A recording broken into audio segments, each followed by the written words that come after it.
Tell him, McCluskey. Tell him what time it is. Little Hen says it's time to rock and roll. All you people are so scared of me. Come quietly or there will be trouble. Man, that's just me. I'm Batman. This is Sparta! There is a tiger in the bathroom! I'm an excellent driver. If it bleeds, we can kill it. Pop quiz, hotshot. Keep the change, you filthy animal. A building gets torched. All that is left is ashes. I used to think that was true about everything. Families, friends, feelings. But now I know that sometimes, if love proves real, two people who are meant to be together, nothing can keep them apart.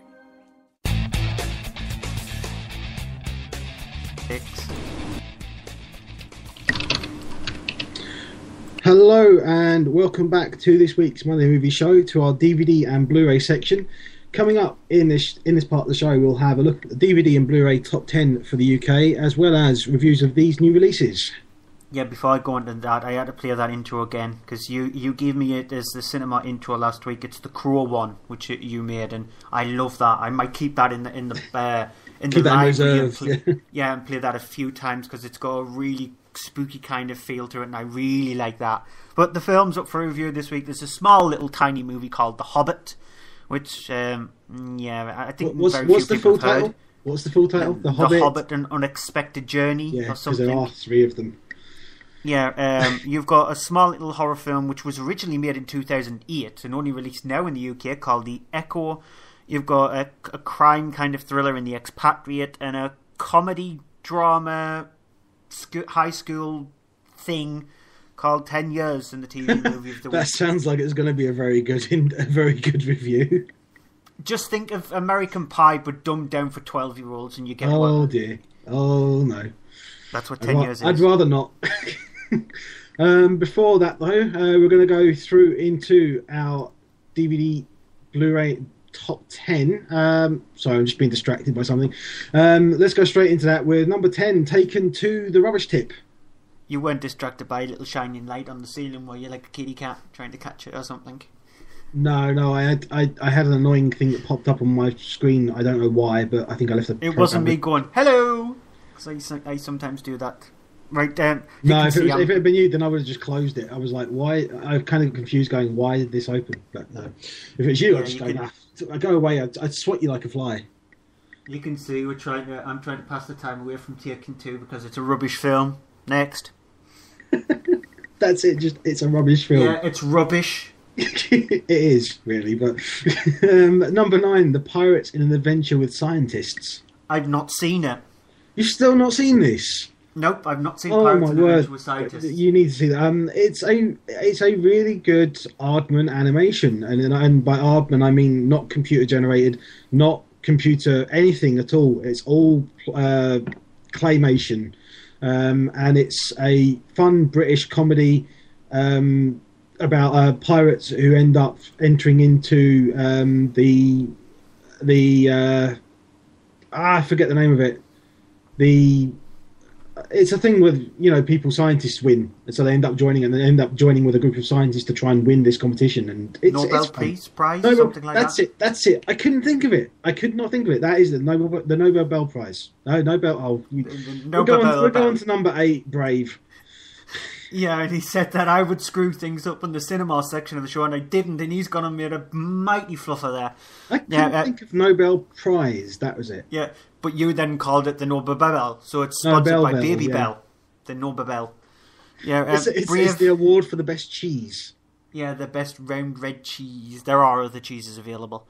Brave is a below average animated film from Pixar. It won the Oscar for best animated film. It did not deserve that. No way it did deserve that. There was a film which I thought should have been nominated and wasn't even nominated, which was Cat in Paris, which is the best animated film I saw last year. It's just Brave it's an average film at best. Good animation, but bit of a lackluster story. I want to get hold of it again and watch the 3D version at home, because I want to see, because a lot of the time the 3D in the cinema isn't as good as it is on the home ones, and the Brave 3D was fairly good at the cinema, so I kind of want to see that again, but I haven't got hold of it yet. Number 7 is Argo. Which we've said everything we can about Argo more times than most films, actually. Yeah. It's a really, really good film. And I'd just like to point out as well, when I did my review for it back when it came out in the cinema, and it's written, it's on the site, mondaymovieshow.co.uk, you can search for it on there, I predicted that this would win Oscars it would win a Best Picture Oscar, and it did. I'm sorry, I love to go when I get things like that right. Big head. It's a fantastic film. What can you say? Unlike the film at number 6, The Man with the Iron Fists, which if the director Riza had his own way, it would have been 4 hours long. But then, would you believe it? Out of everybody to see a no, Eli Roth was the one who says no. You've got to make it a 90-minute film. So he said something smart for once in his life. The film itself is just it plays more like a video game. It's very, very close to a video game. It is the Wu-Tang Clan's video game movie. That's all it is. It's not very good at all. It could have been... I wanted it to be more violent, even though it is violent. I wanted it to be hyper-violent. It's just standard violence. There's a few decent gory scenes in it, but it's just a boring, lackluster film. Can you imagine 4 hours of a film with Russell Crowe in scenery chewing jackknife fashion? No thanks. Even though actually I thought his character was one of the best things about the film. It is, but he's just not... It doesn't do him any favours. Not 4 hours of it, though. And his accent doesn't do him any favours either. At number 5 is Skyfall. What? Shock horror, Russell Crowe and accent problems, Yeah, Skyfall. You know how I feel about Skyfall. You know how I feel about Skyfall. You know how I feel about it too. You've got the yin and the yang of Skyfall there. You've got one person who really liked it. You've got one person who thought it was below average. Make your own mind up on it. Yeah, I will say this though. I think Bond fans will love it. No, maybes. Okay, that's gonna be one of your banned words. Number 4 is The Heist, which I don't know if you saw this yet. Did you? No, but have you noticed I've not used the G word yet? No, I've not seen The Heist. I know, and I'm... Oh, Booger's joined us in the live chat. Hello to Booger. Yeah, we have someone in live chat. Someone is listening live. He gets 2 cookies. And no, I'm not going to do the Twilight thing this week. So The Heist, at number 4. Yeah, I haven't seen it though. No.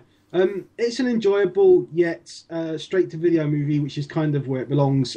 Great performances from you got William H. Macy, Morgan Freeman, and Christopher Walken. There, I got 3 names right, and they're all on great form. It's kind of funny, not as funny as it really could have been, but it's kind of a sweet film about these 3 guys who go on a heist to steal 3 pieces of art from a museum that they love. Number 3, and people, this is your fault that I'm going to have to cover this one again, because Stuart didn't watch Twilight Saga Breaking Dawn Part 2 when he could have been made to do it last week. Yeah, we got 4 people to say that I should watch it, so it there never was one happened. One person who said, no, I'm not going to say it. If they'd said it, you would have to do it. The thing is, though, somebody was trying to get somebody into the live chat before the end of the show last week to get me to see it, but they failed to turn up, so it was very close of me watching the final Twilight film. Yeah, I still think you should watch it, though, because it is, believe it or not, an enjoyable film, which kind of works. It's the best of the Twilight films. It's more solid than the rest of them. It's not anywhere near as boring and as overly long as the others are without anything happening. And it's a satisfying conclusion to the end of the Twilight series. But really, it didn't need to be 2 films. It would have been better as one film that was 2.5 hours long instead of 2 films that are less than 2 hours each. But Booger did say he tried, but it's definitely the best one. He tried last week to get me to watch it, and he thinks that this one is definitely the best one. Yeah, he tried, but he failed. And number 2 failed. And number 2 is Rise of the Guardians. Which, I think it's sort of like this yin-yang kind of thing, but it's switched around, because I really liked Rise of the Guardians, and you thought it was an average film. Yeah, so it's sort of like the Skyfall. I didn't dislike it. I just didn't enjoy it as much as I thought I was going to. But did you like Rise of the Guardians more than I like Skyfall? Nah, about the same, probably, yeah. So it is that yin-yang thing. I really liked Rise of the Guardians. I liked it because it did take a really dark kind of feeling about the 60-minute mark. And I really liked the characters. It wasn't annoying. There was a few funny parts in it. The animation is fantastically done. I really liked Rise of the Guardians. Do you want to say that again? One of my second best animated film of last year, actually, Rise of the Guardian. You really like Rise of the Guardians? Yeah. Yeah, really. Number 1, Silver Linings Playbook. And I don't know if you've seen this yet either, have you? Nope. No. Nope. See, we should have swapped them around. I should have done the top 10 DVD section. Yeah, it's a surprisingly good drama. I was actually floored by how good a drama it is and how good the performances are in it. Jennifer Lawrence did deserve to win Best Actress for this. Bradley Cooper, while not deserving of a Best Actor performance in it, is a really good performance in this film. He gives a really good performance. The two of them are sort of characters that are... They both suffer in one form or another from sort of mental health issues, and they develop this friendship. She needs a partner to do a dance thing. He needs to get a letter to his ex-wife, who she can supposedly do. And they strike up this deal that she'll send the letter to her if he will become her dance partner for this thing. And it's a really good character study of flawed characters. It's great performances, and surprisingly, as I said, really good piece of drama. Yeah, Book in the live chat said he loved it as well. Yeah, it's a really good thing. I mean, it does suffer from a bit of a long film, but it's worth it right up to the end. That is the DVD and Blu-ray top 10 for the UK. So we don't have an ad this part of the show, do we? Yeah, we do. We do. See, yeah.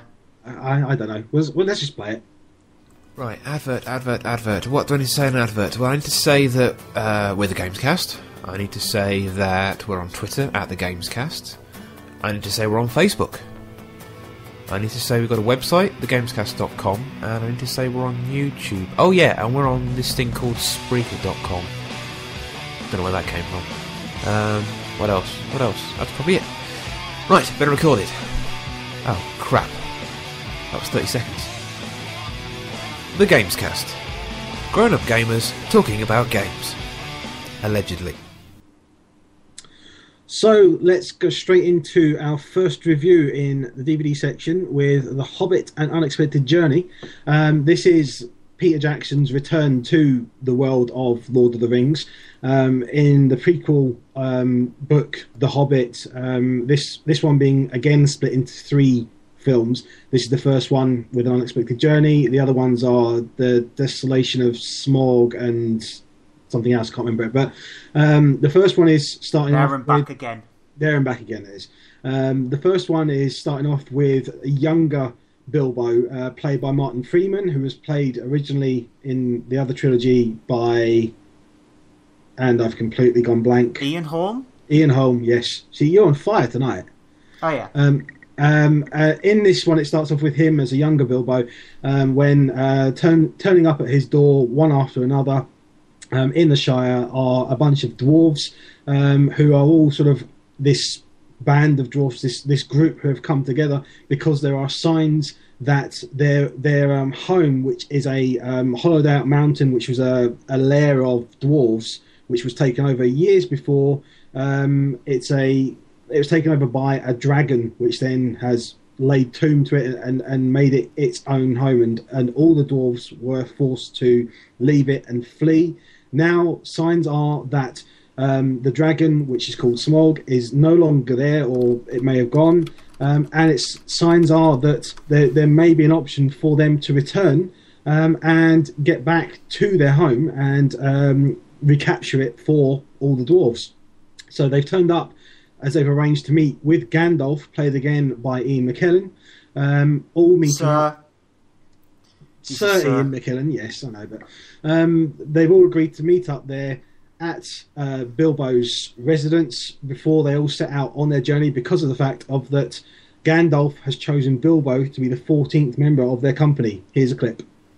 The task I have in mind will require a great deal of stealth and no small amount of courage. But if we are careful and clever, I believe that it can be done. That's why we need a burglar. A good one, too. An expert, I'd imagine. And are you? Am I what? He said he's an expert. Me? No. I'm not a burglar. I've never stolen a thing in my life. I'm afraid I have to agree with Mr. Baggins. He's hardly burglar material. Aye, the wild is no place for gentle folk who can neither fight nor fend for themselves. I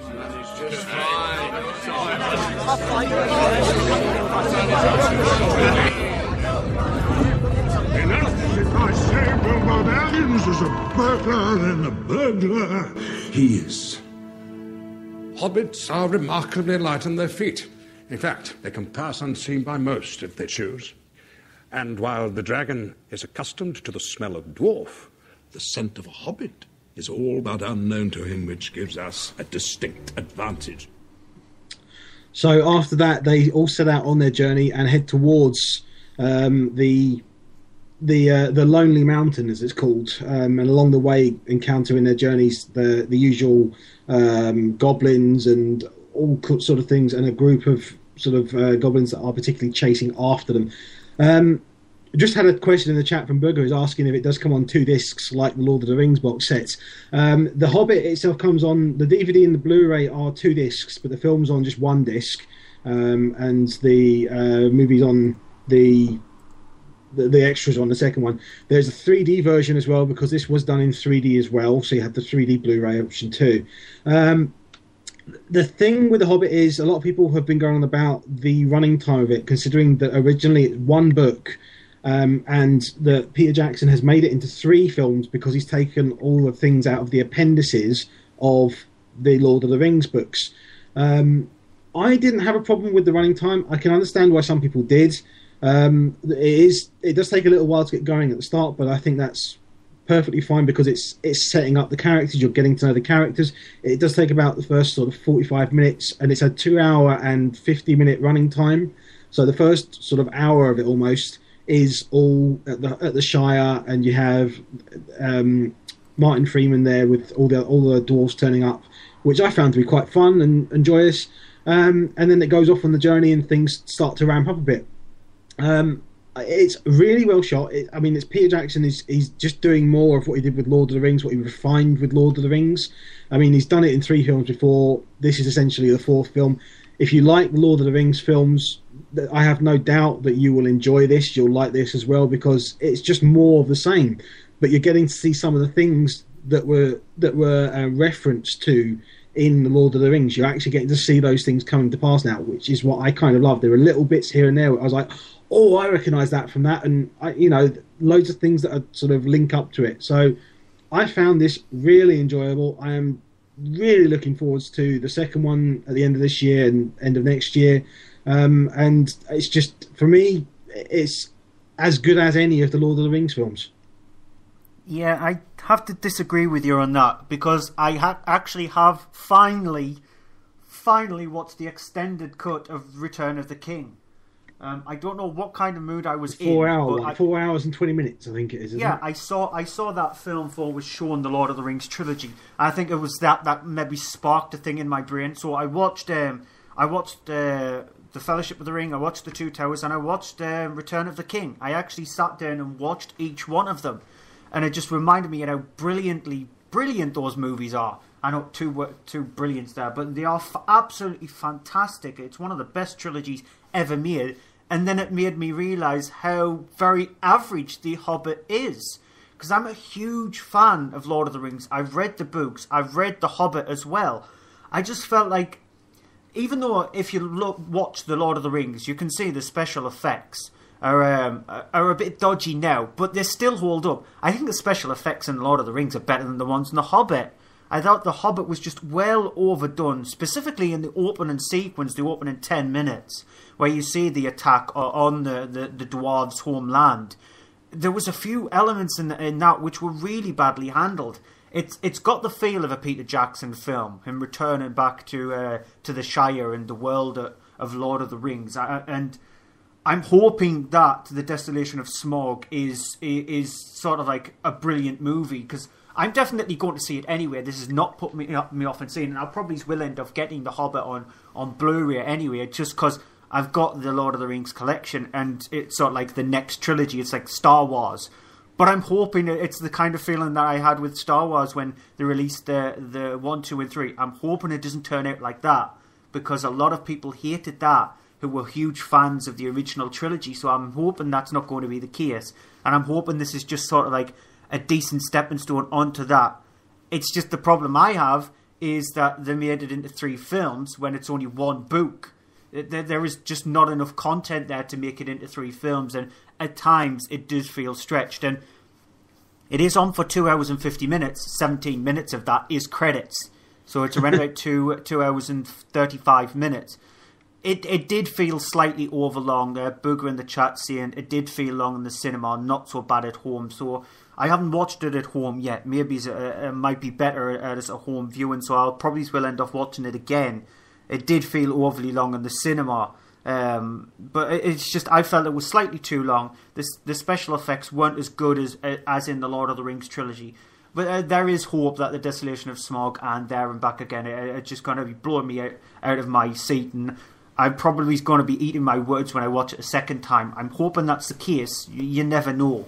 I'm just kind of I can understand why some people found it to be a bit long, but for me, I mean, I saw it twice at the cinema, in a packed cinema, both times, and it was, you're in a cinema and when the audience is they're getting restless, they're getting tedious or something. Yeah. You can tell. Both times with The Hobbit, the audience were completely engrossed. They were completely into it. There was no sign of people. I mean, this is a 2 hour and for let's just say the sake of it, for a 2 hour and 40-minute film, in one sitting, at the cinema, which occasionally you'd see a lot of people going to the toilet in the middle of something like that. Both times, hardly anyone got up and left their seats, and that's a sign of a good movie that people can sit through it and not have to be distracted. They're not thinking, "Oh, I need to go to the toilet." They can sit and they are that into it, which for me is why I think it's that great. I really enjoyed it, and that's why I think anyway.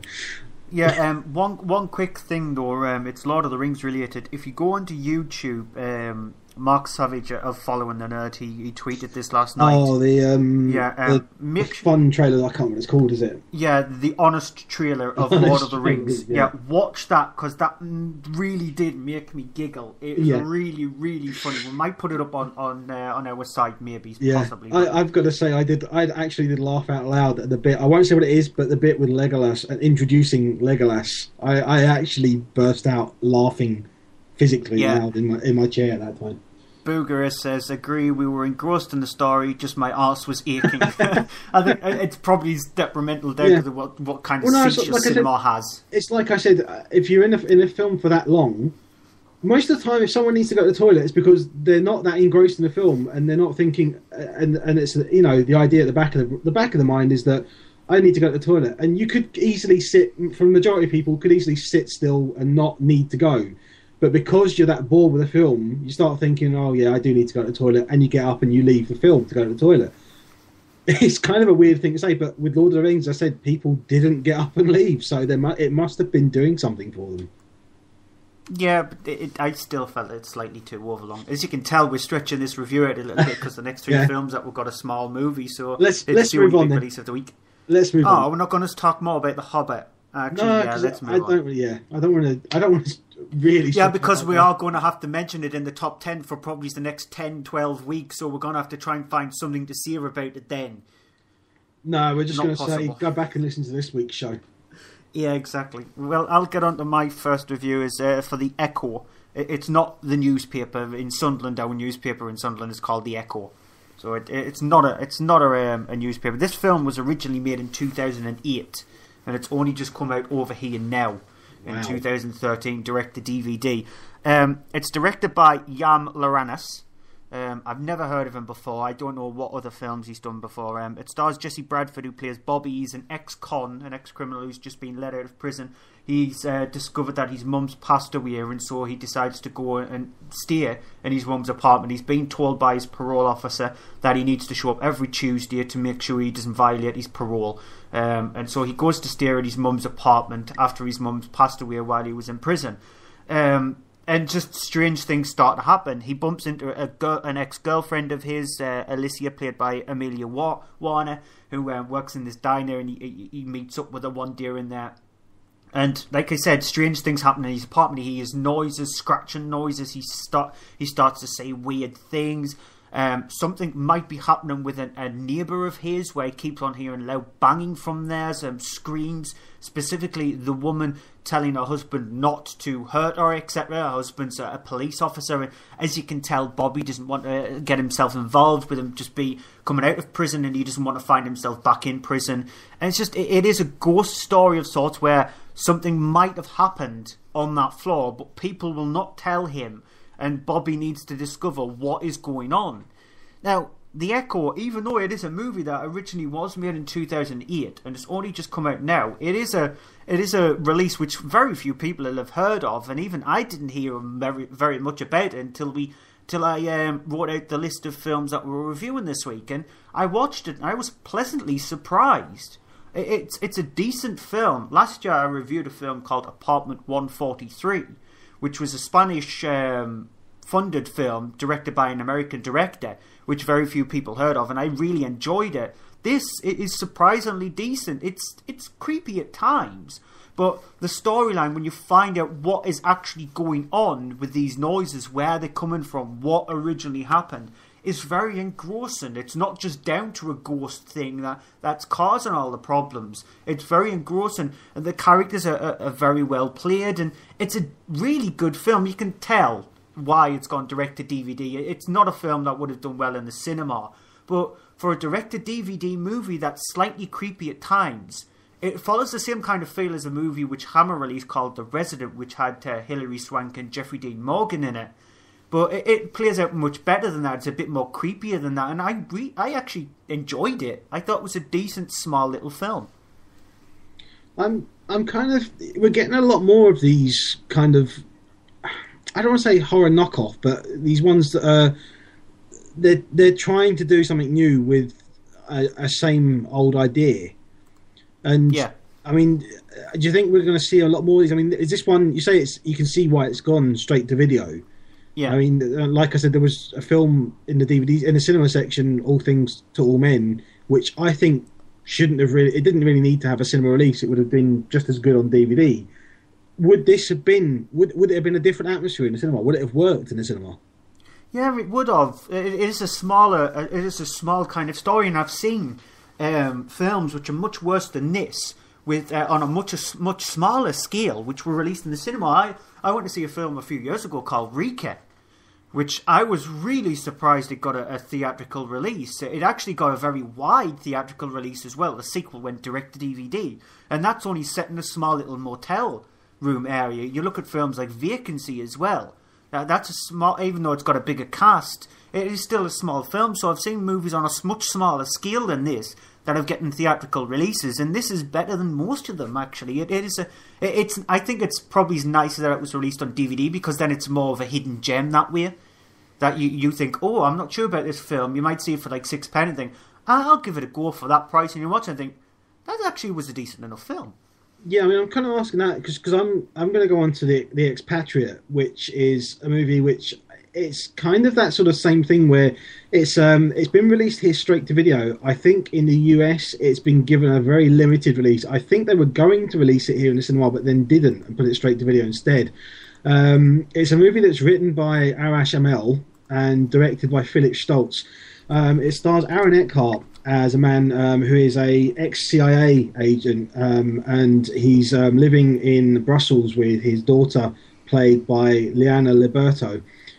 He's just sort of doing a job for a sort of a private security company where he works on testing security systems and working out where their weaknesses are and such things like that. Can I just butt in just a slight second there? Yep. It has not been released in the US yet. It's not, no, but I think it's due to be a small, very limited release on the 17th of May. But it is getting a cinema release here. It was actually it was released in Taiwan before anywhere else on the 21st of September 2012.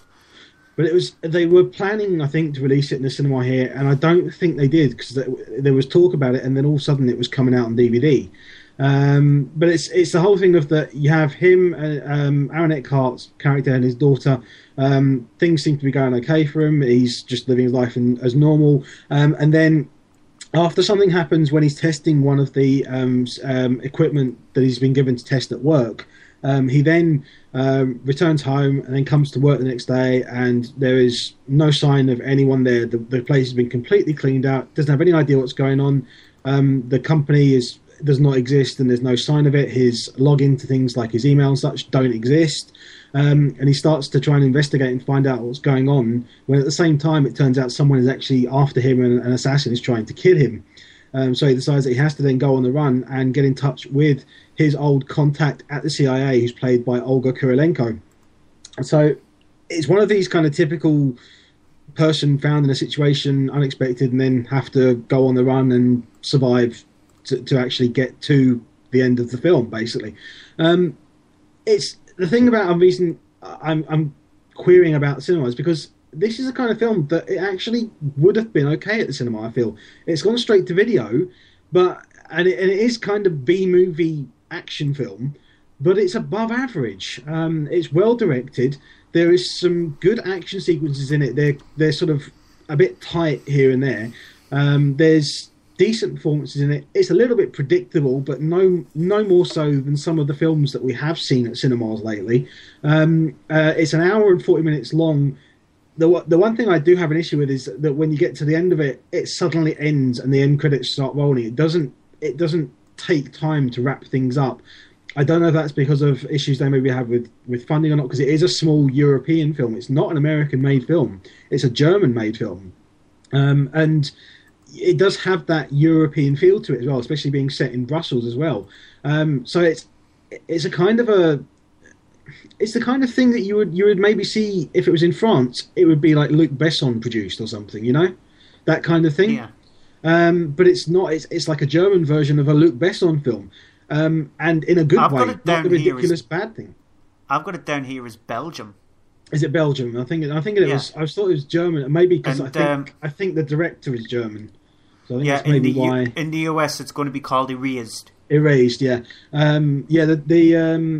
The director was born in. The director is from Munich, in Germany. So that's why I'm thinking Germany. But yeah, it's a European sort of East European funded film, and it's a perfectly fine, decent thriller. It's not over the top brilliant, but it's the kind of thing that you can sit down, you can watch it with your brain half off, and you'll enjoy it. It's not going to win any awards or anything like that.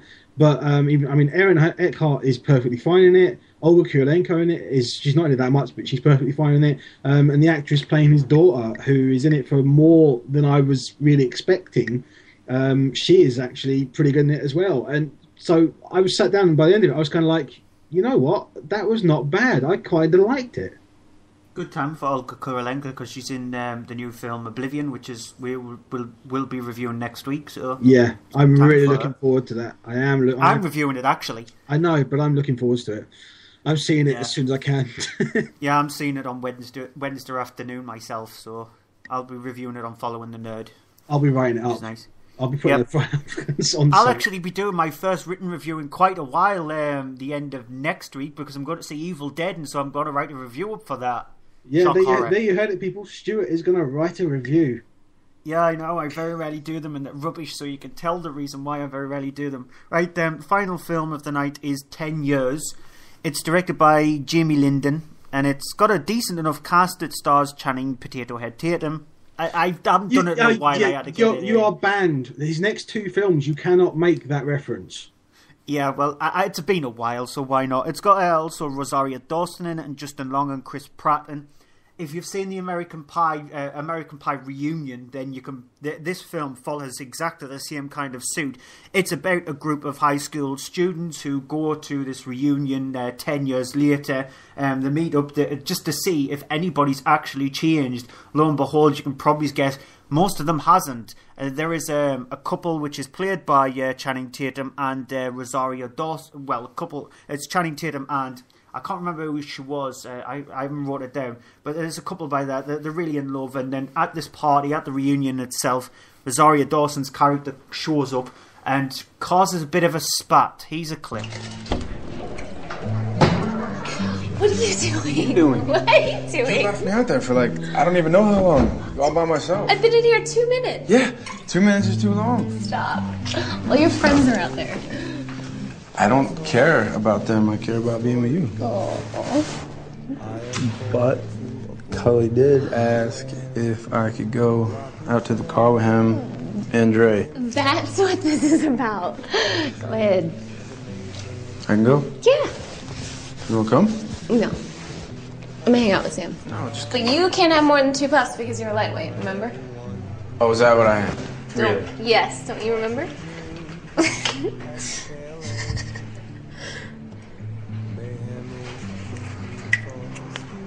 Why are you looking at me? I love looking at you. So that gives you a feel of what the movie is like. It's just, you'll find out has anybody changed. Sorry, I just burned my elbow on the radiator. Numpty. That's what you get for putting your fecking computer next to a radiator. And I said fecking there, so it's fine. Yeah. So you can probably guess where this movie goes. It follows the same kind of trait as American Pie Reunion, but it doesn't have the gross out humour of that because it is only rated 12A. The film itself is just pretty boring, to be honest. Nothing. The jokes don't hit home at all. Chris Pratt, he's one of these actors who just pops up in movies to play this like loser kind of character, and that's exactly what he is. Justin Long, he's Justin Long. He's just playing himself. They show a picture of what he used to look like when he was younger and what he's like now, and he hasn't changed at all. So he's just playing himself. Channing Tatum, it looks like he's put on quite a bit of weight, to be honest, in this. He definitely does look like a potato in this. You need to watch the trailer and you think, what the hell's happened to him? Has he just sat there and eaten crisps and just puffed out his face? So yeah, it's a very just by the numbers kind of romantic drama with bits of comedy in it of a high school reunion. I was reading comments and going, oh, this reminded me of my high school reunion. And yet you can tell that they're American because it's fine for an American audience. For the UK, we don't care. It's just it's a we don't care movie. Really? You're actually gonna? Yeah. In fact, we're gonna class it that. We're gonna start classing films now. We're gonna do a we don't care class. Yeah, that's exactly what it is. It relates a lot more to people in the US rather than people over here because they have things like proms, etc., and high school reunions more so than we do. But it's a we don't care kind of film. Okay, I'm going to go on to my TV movie of the week. I understand you've got one as well this week. But my TV movie of the week, it's an old favourite. It's a classic, and I mean, if you haven't seen it, you should. It's Ridley Scott's Alien, which is on Film 4 on Saturday the 13th of April at 9 o'clock, which is quite early for that, really. It should be on about 10, I would expect. But 9 o'clock on Film 4 on Saturday night, Saturday 13th. I mean, I don't really need to describe much other than that it is an iconic alien horror film. And I mean, it is the thing as well. This is a film that is as old as me. It's a year younger than me. I'm a year older than this film. Menace, I'm so close to banning you. Alien does not suck. Oh, he cannot say that. No, I mean, he's thinking probably it's like, because it's not Aliens. It's not James Cameron's Aliens, which is a fantastic film. But Alien is a brilliant film. I don't like horror, but I watch horror if it's crossed with other genres, and it's a horror science fiction film. I mean, it is really still to this day one of those films that will be timeless. It's as good now as it was then. It's not boring, Menace. It's not boring. It really isn't. Watch it again and just.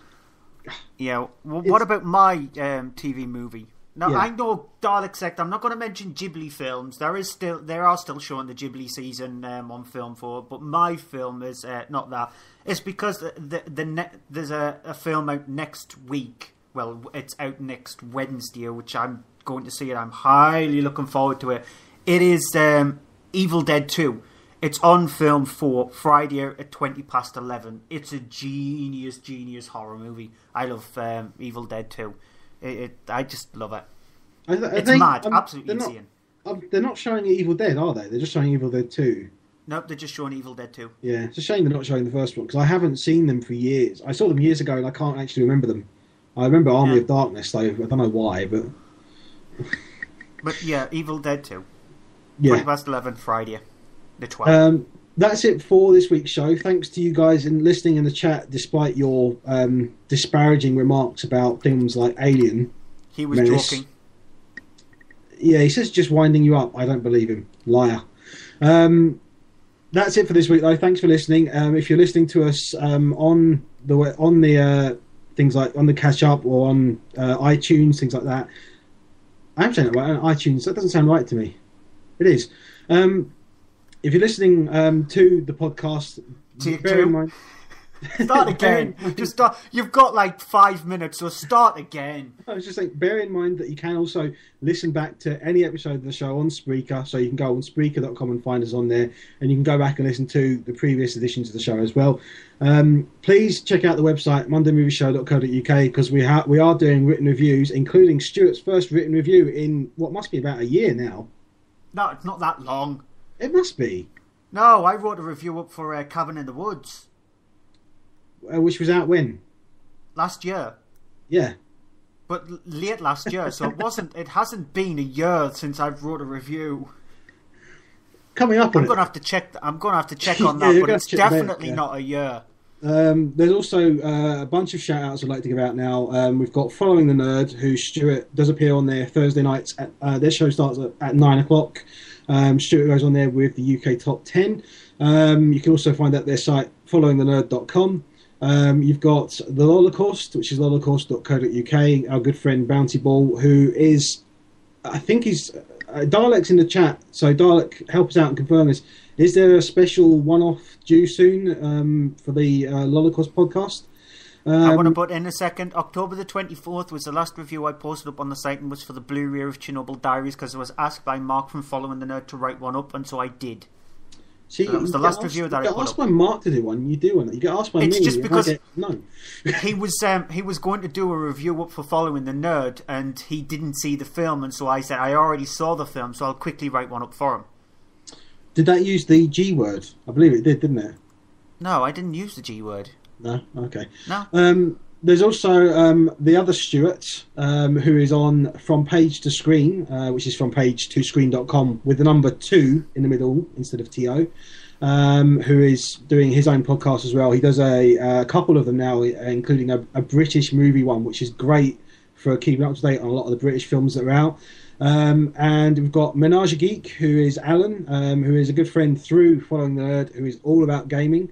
Same as thegamescast.com, who are our three friends who are... Now, it's Looney. It used to be Looney, but Looney's just changed his name back to normal Paul now. I don't know why. So you had Looney or Paul, you had Phil, and you had Boyster. What are you laughing at me or the chat? No, I'm laughing at Menace at the chat. He's just throwing lots of G words. Gimp, goat, granny. No, none of them. Sorry, it just distracted me. Yeah, and me as well. Thanks, Menace. Great. Not as if I'm sounding brilliant enough as it is, and he's completely derailed me. So that's the Gamescast, who are the three guys there who are doing an occasional podcast when they can. They're not able to do it anymore currently every week. But check out their website. As soon as they've got an episode, it will be up. There is a new group as well who we are shouting out for the first time this week, the Time Warriors, which you've got all the details there. Yeah, you can find their show on Spreaker. Just search for the Time Warriors. They're also on Facebook, facebook.com/the Time Warriors. They used to be a part of Following the Nerd. They're sort of like a subsidiary of Following the Nerd. They're a side project from them, and they're a good group of lads. So I think I'm appearing on their show once, sometime. So that's cool. Yeah. And also just going to give a shout out to you have got there as well the Seren Foundation, which serenfoundation.org.uk, which CERN, is it CERN or CERN? I've got it written down here as Seren, but I think it's CERN, isn't it? It's Seren, SEREN. Seren. SEREN. Yeah. See, I've got it down as SERIN in one bit and SERN in another. No, I've got it completely wrong on both. But yeah, if you are looking to donate to a charity, to do anything like, go to their site and help them out, because it's a really good charity that really needs any help they can get. That's it for this week's show. Thank you for listening to us and the guys, as I say, live in the chat. Anyone else who's been listening to us on iTunes or YouTube, please, if you're on iTunes, feel free to give us a little star rating if you don't mind. We'll always be welcome to that. We'll be back next Monday at 7:30, including reviews of, among other things, Oblivion. And I am going to go and see Scary Movie 5 just so I can review it. So okay then. Bye. They are going to have that to look forward to next week. Whether or not they really want to look forward to that. That's it. That's it. We're finished. 3 seconds left. 2, 1. Goodbye.